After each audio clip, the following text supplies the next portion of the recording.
Hello and welcome to the latest update from Chatham Junction. As you can see, the shed's in a bit of a mess at the minute. There's good reason for that, as you'll see as we continue through the video. Big news, we're coming out of the shed and going into the loft.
Okay, so it's been a while since you had the last update from Chatham Junction. So with the intro to this video, I'm sure you can see why it's been a little while. Decided to move from the shed into the loft, as you can see. Reasons for this being the fact of, one, the shed's not brilliantly secure, and as we all know, model railways are quite expensive, so I don't want anything to be burgled from the shed. Yeah, we can get insurance, but once it's gone, and you've got to start again. And also, we're known to have quite bad weather sometimes in the winter, and the roof on that shed previously has blown off in a bad storm. And while building the layout, I've always been a little bit concerned with any damage that could possibly be done. So decided, after watching a couple of videos on YouTube, and in particular, and I must say thanks to New Junction, when we first moved into this house, I assessed whether I could use the loft to build my model railway, and on first inspection decided that I couldn't. But after watching a couple of the clips on New Junction and a couple of messages from them as well, decided that it could go into the loft. Once I'd realised how I can actually get the baseboards in and lay it out. So once I decided that I was going to come into the loft, it was a case of getting started and deciding how I was going to proceed. So after speaking to a few people, I decided that the insulation that you've seen definitely had to go in, otherwise it just becomes unusable in the summer. The winter, okay, it's cold, but you can pop a jumper on. But in the winter, in the summer, it just becomes impossible to use because it comes too hot. And even if you put a fan on, you're only going to blow the warm air around, and it's still going to be unusable.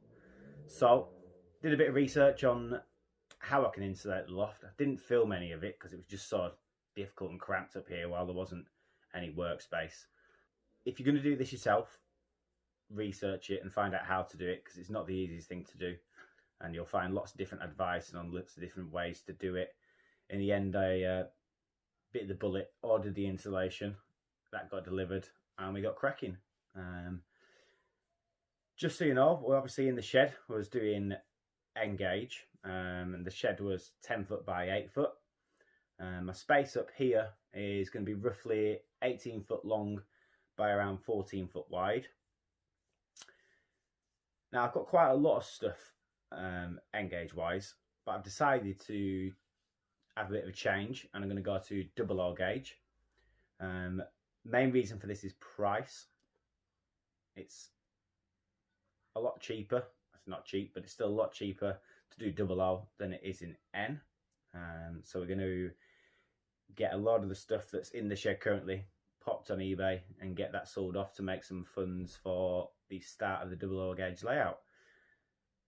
I am currently in the process of finishing sealing the installation. You can probably see behind me there is some expanding foam and foil to fill any of the gaps between the installation, but I've got to pop back to B&Q tomorrow and get another roll of the tape because I've just run out, and another bottle of the expanding foam, and one more bottle of that and one more roll of tape, and we should be complete with the sealing of the installation. You can see in one of the previous clips that's just been on, some of the flooring has started to go down. I'm going to get that last section finished off, which is one end of the loft, and then fingers crossed my electrician turns up tomorrow. He should have been here the day before last, but then I got let down, so hopefully he'll be here tomorrow to pop the wiring in for the sockets and to run some cables for my lighting, and then I can finish off doing the flooring so I'm not obstructing any wires or any running that he needs to do for his cables. And once we get to that point and he's finished with his wiring and I get this floor finished off, then we'll be able to make a start on some baseboards. Hopefully you've seen in the few clips running up to this the design of the loft. It's a W-truss roof, so what we're going to do is we're going to run the baseboards between the trusses down either side of the room that I've made, and then along each end of the gable wall to make a full loop. So we're going to have a loop that runs, like I said, roughly around about 18 foot long by 13 to 14 foot wide. Looking at doing it probably 2 to 2.5 foot wide all the way around. At some point we might put a fiddle yard in somewhere, but if anyone else has done this and you have got any pictures or videos of your layout that you've managed to do in a new build loft, I'd love to see them. If you can leave a comment down below, that'd be absolutely fantastic. And then once I get back to work on Tuesday, thankfully my boss has donated all the 12mm ply that I need, so I can get that cut up and brought up here, get some battens between the trusses to lay that on, and then once I get that all installed, we'll have a think about how we're going to actually design the layout. Like I say, if anyone else has done this or is partway through doing this and you got any advice, please leave me a comment so I can have a look and I'll get back to you. But for the time being, that's it, guys. Just thought I'd give you an update as to what I've been doing and why there hasn't been an upload for a couple of weeks. And then once I get to actually installing the braces between the trusses and laying the baseboards for the new layout, I'll record a video of that and we'll get that uploaded. Please excuse any of the video editing that I've done for this video because it's the first time I've ever tried any video editing. Tried a few different apps because I'm only doing it on my phone rather than on a PC or a laptop. But I hope it's not too bad and I hope you enjoyed the video. Thank you.